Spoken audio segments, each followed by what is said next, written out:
Bien bonjour à toutes et à tous, bienvenue à ce webinaire d'expertise internationale, webinaire sur l'environnement. Bonjour Mathieu. Salut Loïc.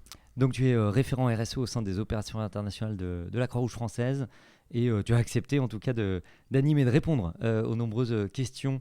Vous êtes déjà nombreux et nombreuses à nous suivre sur YouTube en direct. On me rappelle que ce webinaire sera également diffusé en replay et accessible sur la plateforme, et on vous redonnera l'adresse et on vous mettra également des liens dans les commentaires. 3 objectifs de cette session. On est ensemble pour une 40aine de minutes. N'hésitez pas via les commentaires sur YouTube à poser des questions, à nous interpeller également et à commenter la vidéo. On va tout de suite voir ensemble les objectifs de la session, Mathieu. Tu le disais, 3 objectifs. Le premier, de se familiariser avec le concept de l'environnement dans l'aide humanitaire. Vous le verrez, qui a une signification un peu particulière. Et puis ensuite, de pouvoir comprendre et identifier les effets négatifs que peuvent générer nos activités sur l'environnement. Donc on vous mettra un petit peu à contribution. Et le troisième et dernier objectif, d'améliorer la prise en compte des actions de mitigation environnementale en lien avec les exigences des bailleurs et plus spécifiquement de la DG ECO qui vient de publier ses exigences environnementales. Juste un petit mot de clarification, mitigation, atténuation. On est sur la même chose. Allez, un petit mot sur l'agenda, 2 grandes parties dans ce webinaire. Une première partie sur l'environnement, on va repartir un petit peu en tout cas sur les concepts. Qui sera en effet un petit peu plus théorique. Je reviendrai sur les différentes interactions entre l'environnement, le changement climatique et les catastrophes, et puis vous donner aussi des éléments de contexte où en est aujourd'hui l'écosystème humanitaire sur la prise en compte de l'environnement, et puis on verra aussi globalement du côté des bailleurs où ils en sont. Exactement, du coup on verra spécifiquement justement les exigences de la DG ECO. On le disait, une session interactive pour vous connecter, c'est WooClap. On vous donnera dans quelques instants le code, pas tout de suite, mais en tout cas le code pour vous connecter. Alors on va parler justement de l'environnement, on va remettre un peu des définitions et des mots en fait sur l'environnement. Quand on parle d'environnement et aide humanitaire, moi j'ai l'impression que c'est un peu vague tout ça. On parle de quoi exactement, Mathieu ? Alors c'est vrai que je m'en suis aperçu depuis que je suis arrivé et je pense que certains nombres de référents environnement partagent aussi mon point de vue. La prise en compte de l'environnement telle qu'elle est perçue aujourd'hui par l'écosystème humanitaire mais aussi les bailleurs répond à une signification et à une définition bien précise dont il me semblait utile de rappeler les principaux contours. La prise en compte de l'environnement dans l'aide humanitaire englobe 3 aspects. Le premier de ces aspects, c'est l'ensemble des éléments physiques. La qualité des sols, l'érosion des sols aussi, et puis la disponibilité des ressources en eau, les questions aussi liées à la surexploitation des ressources naturelles et toutes les formes de pollution associées à nos activités. Je pense notamment à la pollution des sols. On retrouve la pollution de l'eau, mais aussi la pollution de l'air. Donc là, ces éléments physiques, ils sont forcément dépendants de l'endroit où on est. Exactement, on retrouve ces éléments dans nos différentes zones d'intervention.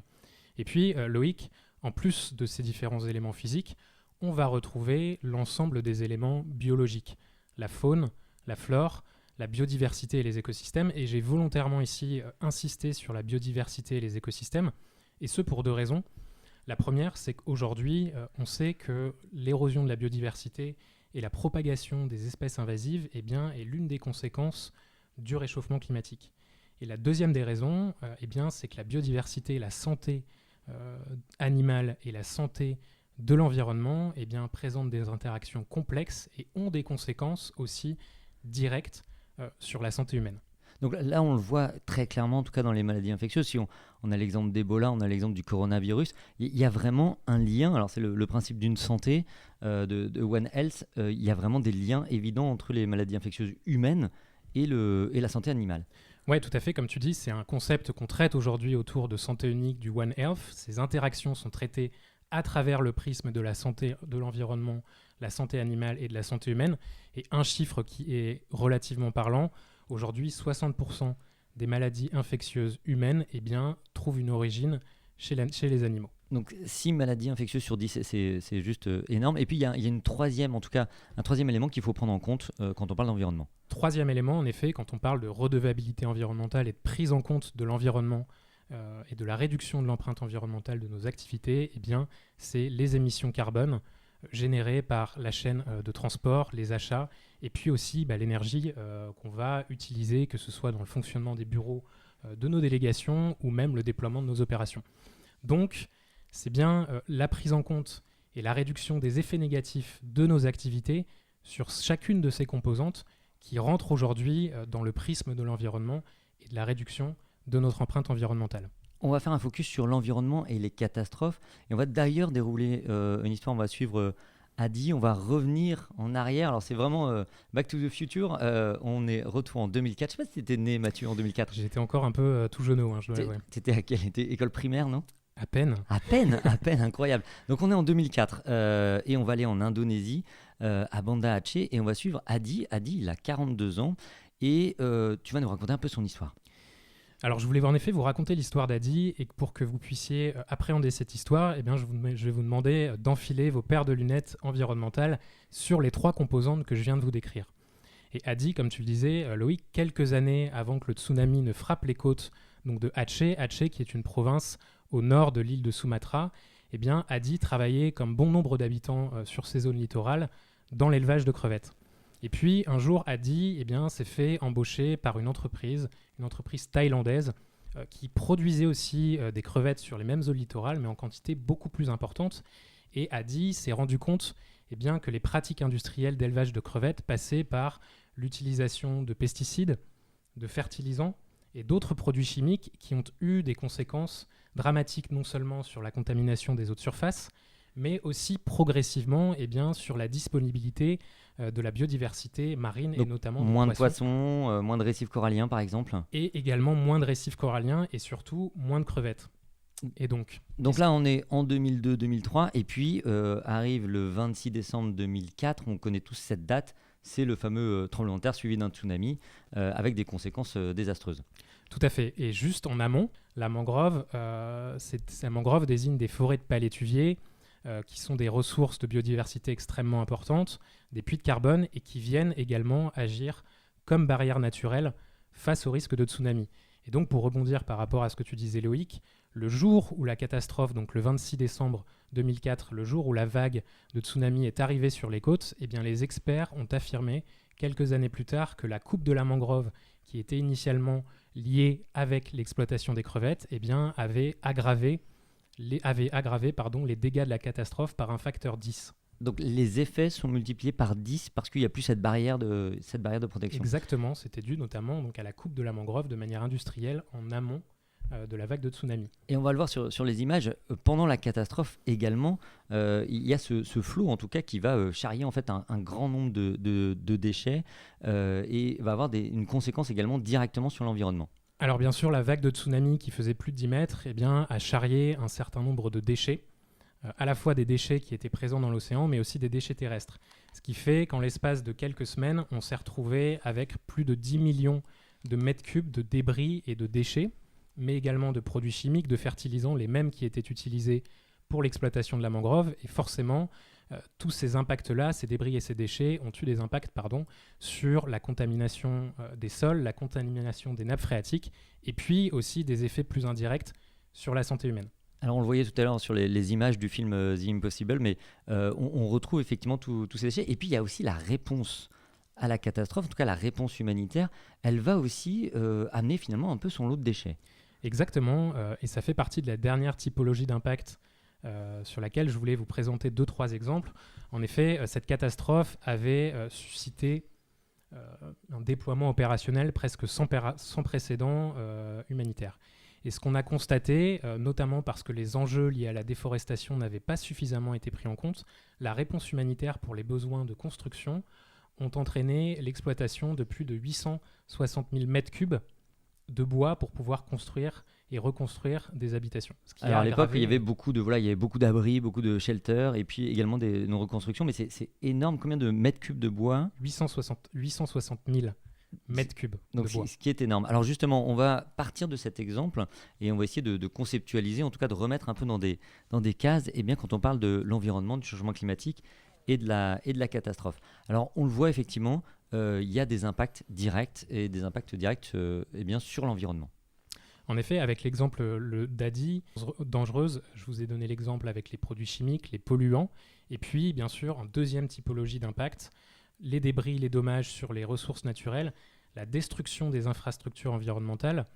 À Banda Aceh, on a eu plus de 10 000 puits qui ont été endommagées, donc des destructions importantes d'infrastructures aussi sanitaires.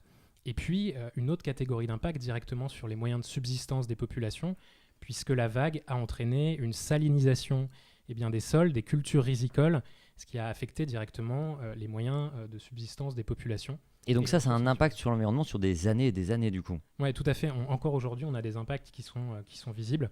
Et puis la dernière typologie d'impact sur laquelle je vous demanderai à l'issue de pouvoir réfléchir aux différents effets négatifs que peuvent avoir nos opérations et nos programmes sur l'environnement. Il faut sortir aussi du cadre stricto sensu de la catastrophe, puisque nos projets aussi dans le long terme ont des impacts sur l'environnement. Je vous donnais l'exemple spécifique de l'exploitation du bois pour Banda Aceh, mais on a tout un tas d'autres impacts sur lesquels on va travailler ensemble dans la foulée. Et puis, un environnement dégradé va générer de nouvelles vulnérabilités et affecter la résilience des populations face au choc et leur capacité à se remettre d'une crise. Donc là, c'est typiquement, par exemple, quand Adi va couper la mangrove, par exemple.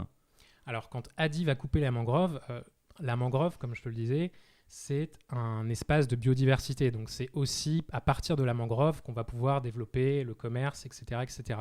Mais on l'a vu avec l'exemple de Banda Aceh, l'exploitation de la mangrove fait partie des pressions sur les ressources naturelles qui peuvent aggraver à terme les futurs impacts environnementaux.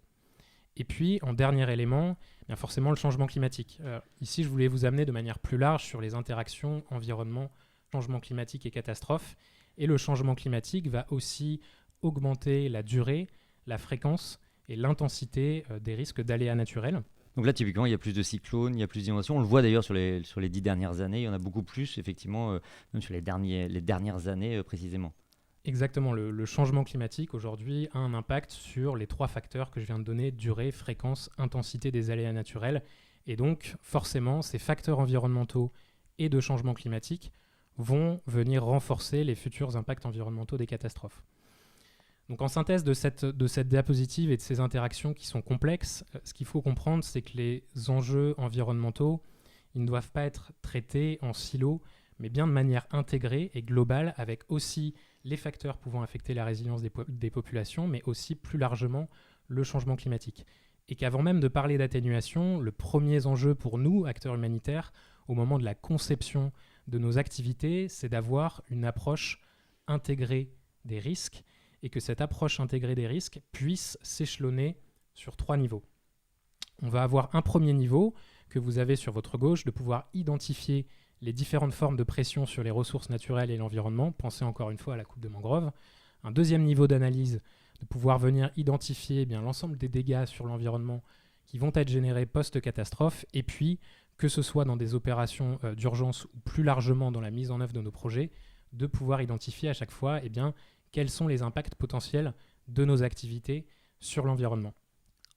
Alors là, on a effectivement l'approche intégrée des risques, et on va demander, en tout cas, on va vous demander, vous qui nous suivez, vous êtes nombreuses et nombreux, de réfléchir sur le terrain finalement. En fait, est-ce que je peux déjà identifier des pressions et des risques ? C'est ça, Mathieu. Exactement. On va vous laisser 1 minute 30, et puis 2 catégories de risques à identifier, que vous ayez ou non participé de manière directe ou indirecte à la conception et à la mise en œuvre des activités, de pouvoir venir réfléchir, est-ce que vous, dans vos zones d'intervention, vous identifiez de potentielles pressions et risques sur les ressources naturelles et l'environnement, si oui, lesquels ? Et le deuxième niveau d'analyse, de pouvoir faire remonter les potentiels effets négatifs sur l'environnement engendrés par vos opérations. Alors pour se connecter, l'adresse WooClap, vous allez sur le site www.wooclap.com et vous rentrez le code PTRJRE. On peut peut-être également essayer d'afficher le flash code si vous voulez flasher l'écran directement sur... non, alors la régie me dit que c'est pas possible. Mais en tout cas, on vous attend sur WooClap avec effectivement, quelles sont les pressions et les risques sur les ressources naturelles et l'environnement qui existent déjà dans la zone d'intervention. Et c'est là typiquement, par exemple, si je suis en Indonésie, je peux déjà remplir en tout cas la coupe de mangrove.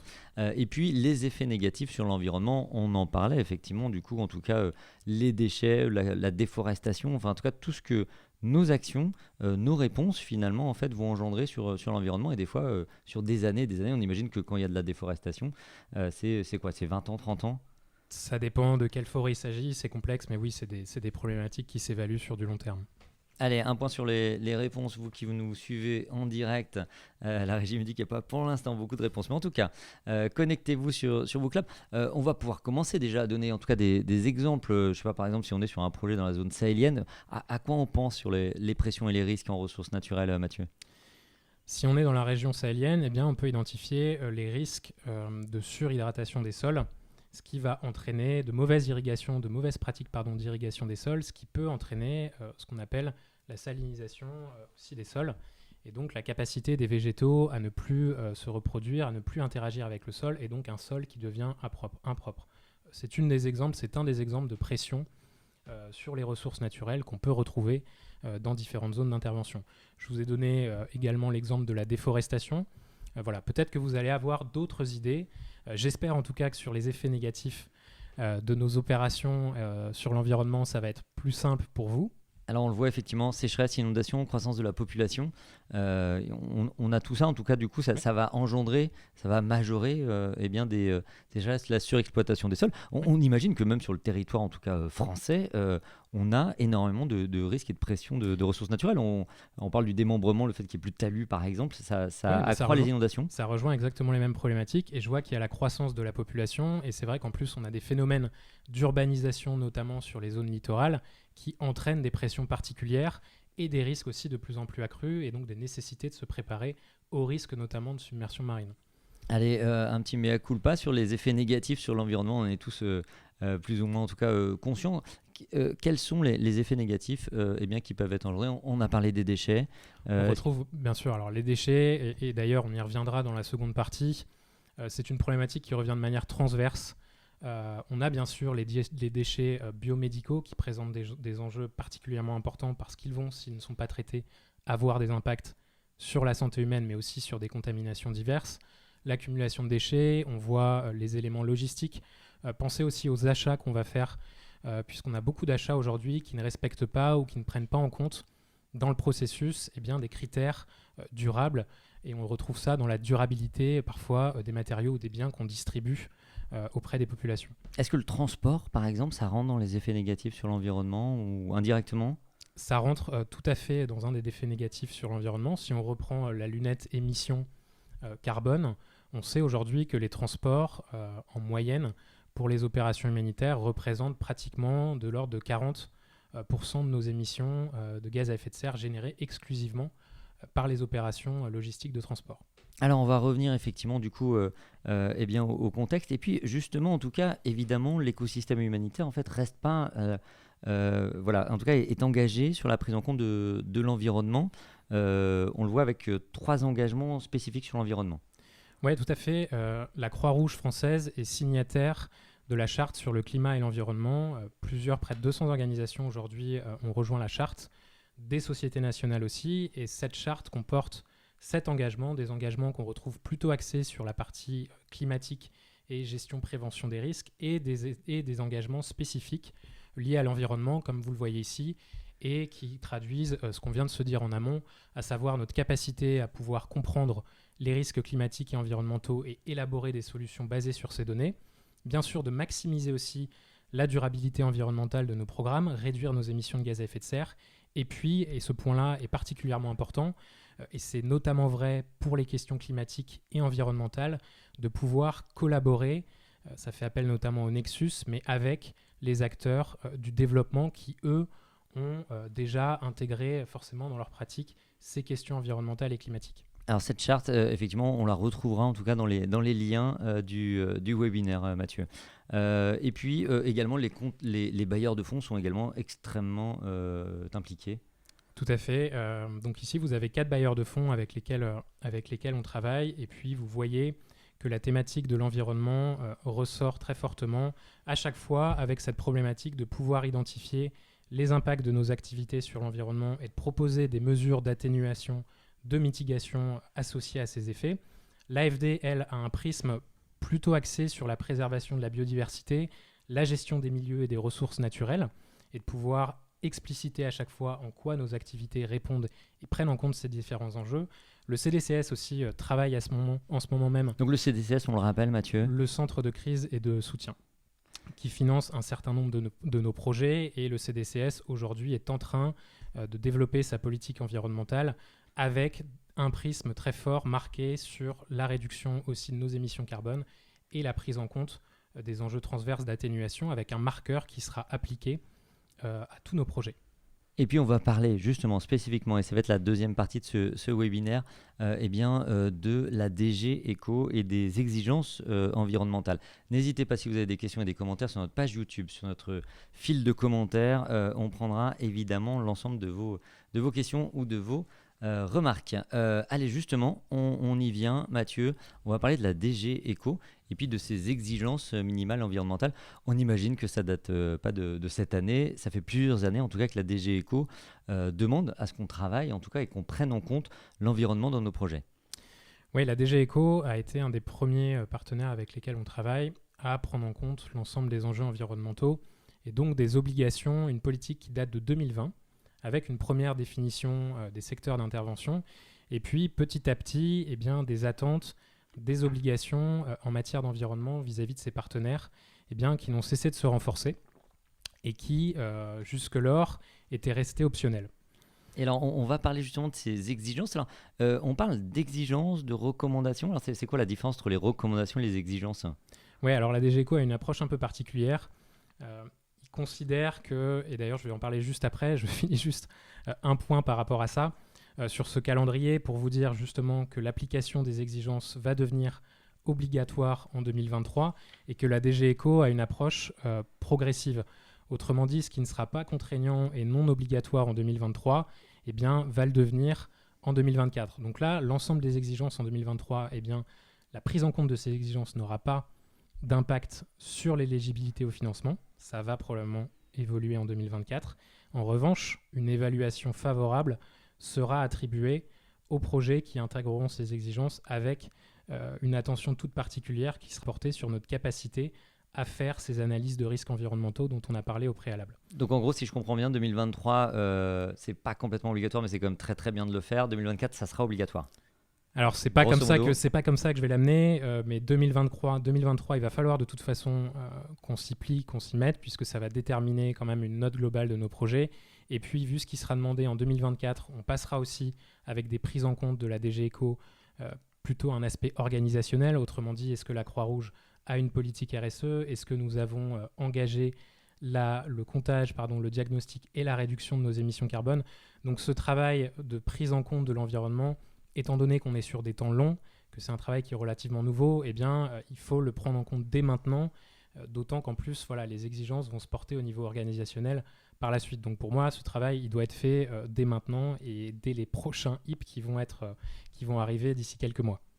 Alors justement, on y vient sur les exigences, recommandations versus exigences, Mathieu. Alors les recommandations, Eco a 2 grilles de lecture. Les recommandations aujourd'hui, ce sont des actions qui vont pouvoir vous aiguiller dans la compréhension de la mise en œuvre de l'environnement dans vos projets, qui vont être favorablement encouragées et considérées dans les propositions, mais qui vont rester à ce stade facultatives. Néanmoins, encore une fois, les recommandations ont pour objectif de devenir des exigences en 2024. Et puis, concept phare et central de la DG Eco, les exigences environnementales qui, elles, sont obligatoires dès la fin de cette année à intégrer dans nos projets et puis qui ont été divisées en 2 catégories, des exigences transversales et des exigences sectorielles. Donc ça, on va y venir justement et on va faire un focus sur ces exigences. Ça reste vraiment, en tout cas, c'est le minimum. Il faut, en tout cas, on doit répondre à ces exigences. Oui, tout à fait. Et des exigences transversales, il en existe aujourd'hui 6 catégories définies par la DG Eco.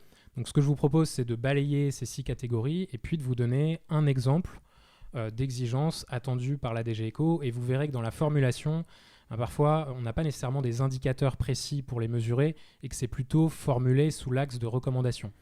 Typiquement, si je prends le Nexus. Donc le Nexus, juste pour bien comprendre, c'est un peu le lien en fait finalement, c'est ça, enfin si on essaie de trouver des synonymes un peu. Nexus, c'est le lien et en fait notre capacité à collaborer avec les acteurs du développement dans la mise en œuvre de nos projets. Donc c'est pas un concept qui est nouveau, notamment vis-à-vis de la DG Eco. Et au sein de ce Nexus, pour vous donner un premier exemple d'exigence environnementale, il va falloir que nous puissions dans l'ensemble de nos activités et auprès de toutes les parties prenantes, eh bien, intégrer la sensibilisation à la préservation de l'environnement, à la fois auprès des communautés affectées, aussi auprès de nos staffs et puis de toutes les parties prenantes, autorités locales, des activités que nous allons mettre en œuvre. Donc là, c'est de la communication, de la sensibilisation, de la formation même du coup, en tout cas des personnes en tout cas, et des personnes accompagnées. Exactement, on est dans ces 3 domaines-là.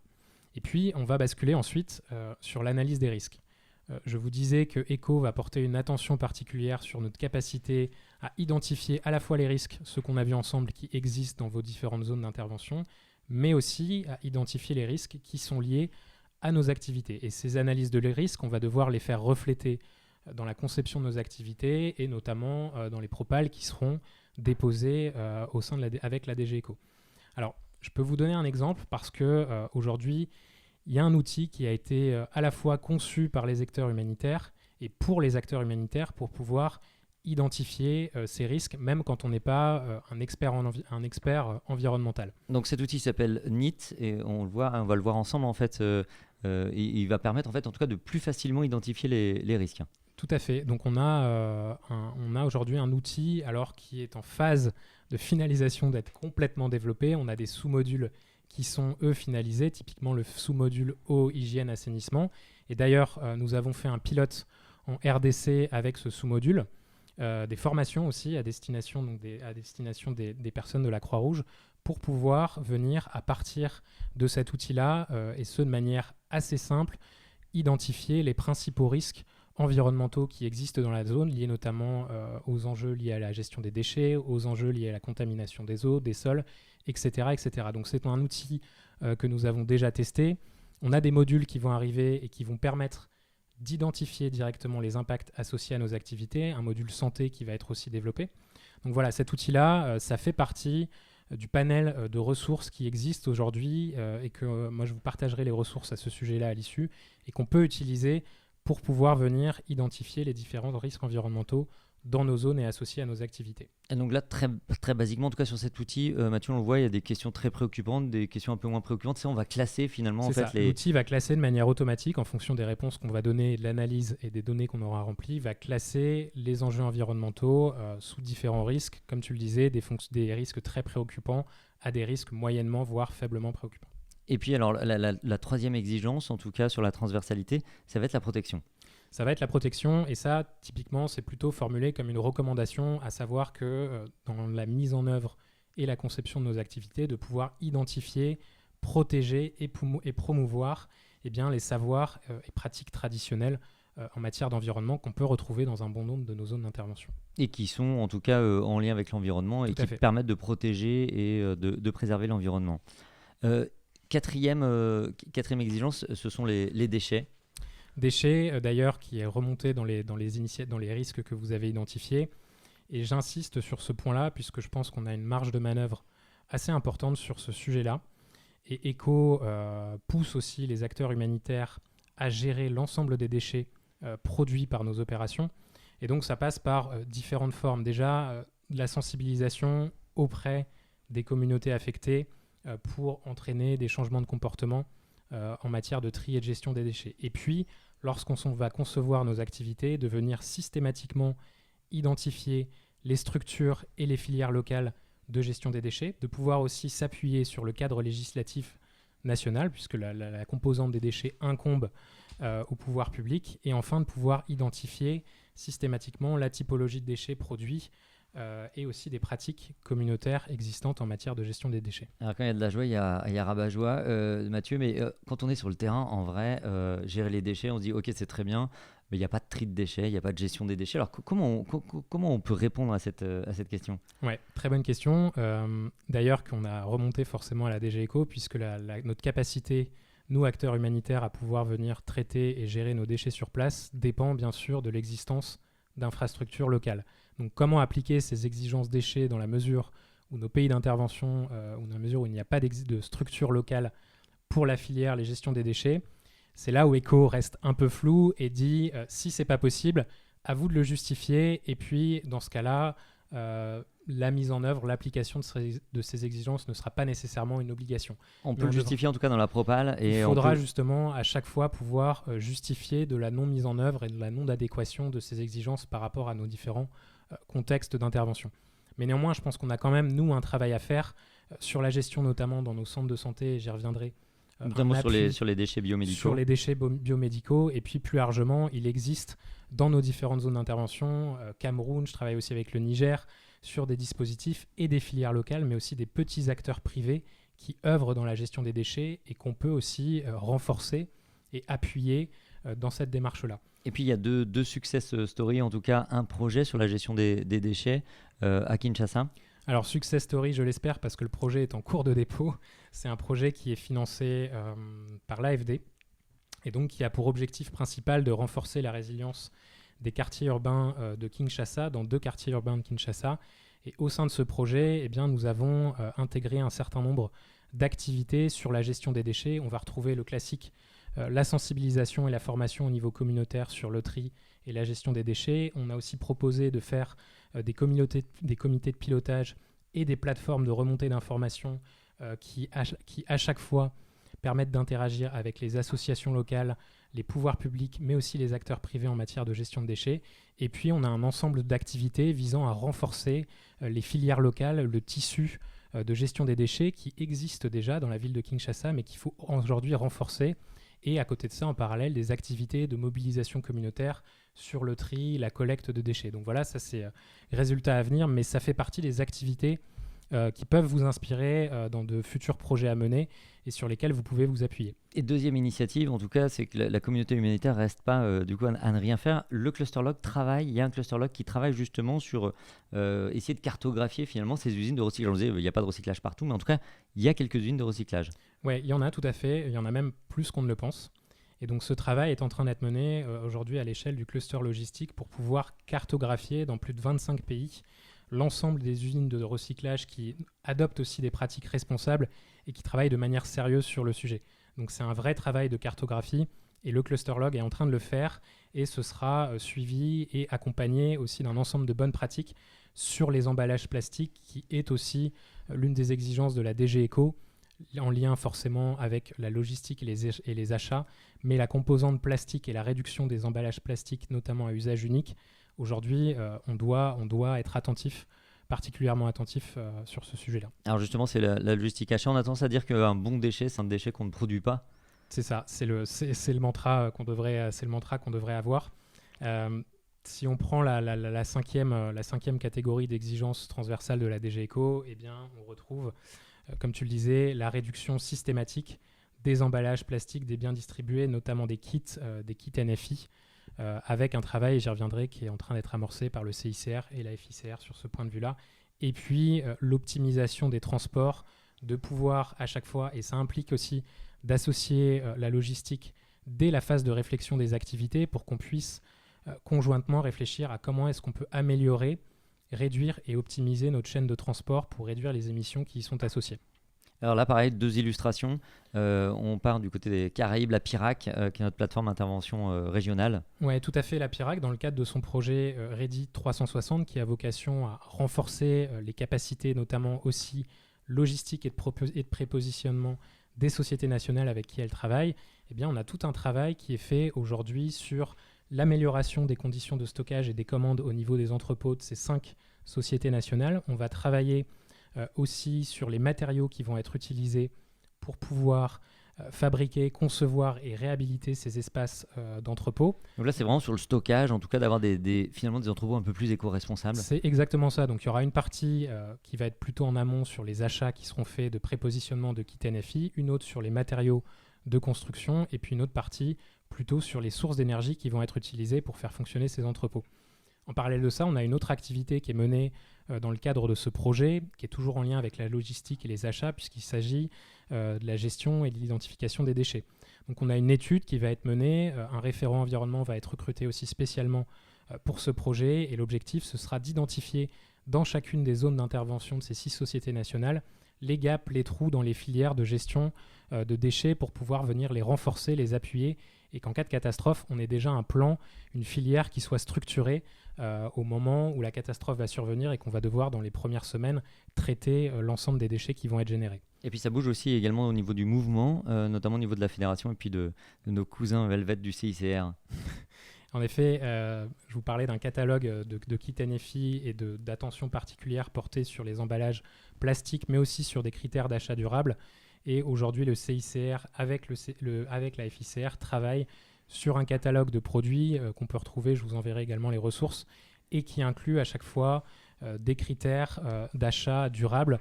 Le CICR travaille aussi sur la construction de nouvelles bâches plastiques qui répondent à des normes environnementales. Donc voilà, ça commence à bouger, mais c'est vrai que le travail avec les fournisseurs est de plus longue haleine, nécessite aussi, je pense, un travail de consortium, par exemple avec le RLH, donc le réseau logistique humanitaire, de travailler plus largement pour pouvoir influencer progressivement les fournisseurs pour qu'ils puissent adopter des pratiques plus durables. En tout cas, quand il y a un petit arbre à côté des items, ça veut dire que c'est plutôt bon signe. Écoute, a priori, oui. Allez, sixième, le dernier, c'est les transferts monétaires également. Un petit point là-dessus. Un petit point de pouvoir, en effet, dans les transferts monétaires, identifier au moment des évaluations de marché les meilleures modalités possibles, celles qui auront le moins d'impact sur l'environnement en fonction justement de l'impact environnemental qu'on pourra anticiper. Donc voilà, ça c'est amené aussi par la DG Eco. Ça va être plus difficile dans la pratique à mettre en œuvre, mais ça fait partie aujourd'hui dans la pratique, dans l'activité des transferts monétaires. Il faudra intégrer cette approche et ces considérations environnementales. Allez, 3 minutes en tout cas pour... donc on a parlé des exigences transversales, 3 minutes pour parler des exigences sectorielles, donc là vraiment par secteur d'activité. 8 secteurs définis par la DG Eco, donc on retrouve les secteurs classiques, je dirais, d'intervention. Si on fait un petit et bref focus sur les secteurs qui nous concernent, donc plutôt secteur de la santé, de l'eau, de l'assainissement, de l'hygiène, de l'éducation aussi peut-être en urgence, on retrouve différentes considérations dont j'ai déjà un petit peu parlé en amont. Si je prends l'exemple des centres de santé, les minimums en matière d'environnement qui seront attendus, c'est la gestion et le tri, la séparation des déchets biomédicaux notamment. Donc ça c'est vraiment le minimum, attendu et on peut pas y... Ouais. Ça on pourra pas y couper et il va falloir qu'on progresse dessus. Et puis bien sûr l'amélioration aussi de la maintenance et de l'utilisation des incinérateurs qui sont in fine, lorsque pas d'alternative possible, utilisés pour pouvoir brûler les différents déchets. Pour la composante, pour le secteur eau, hygiène, assainissement, on va retrouver encore une fois, elle est intégrée telle que définie par ECO, elle est plutôt intégrée dans le secteur de la santé, comme on le traite d'ailleurs chez nous. Et on va retrouver bien sûr des problématiques associées à la gestion des déchets solides, qui fait partie des activités classiques de l'eau, de l'hygiène et assainissement. Et on va devoir éventuellement, lorsque l'eau, l'hygiène et assainissement fera partie d'un des objectifs prioritaires de notre projet, mener systématiquement et de manière obligatoire des évaluations environnementales. Donc là, c'est l'outil qu'on voyait, voilà, l'outil NIT par exemple, qui peut être utilisé dans ce cadre-là. Il y a d'autres outils qui existent, mais c'est celui qui est le plus développé à ce jour. Et puis, bien sûr, donner aussi, dans la mesure du possible, encore une fois, la priorité à l'utilisation des énergies renouvelables, notamment dans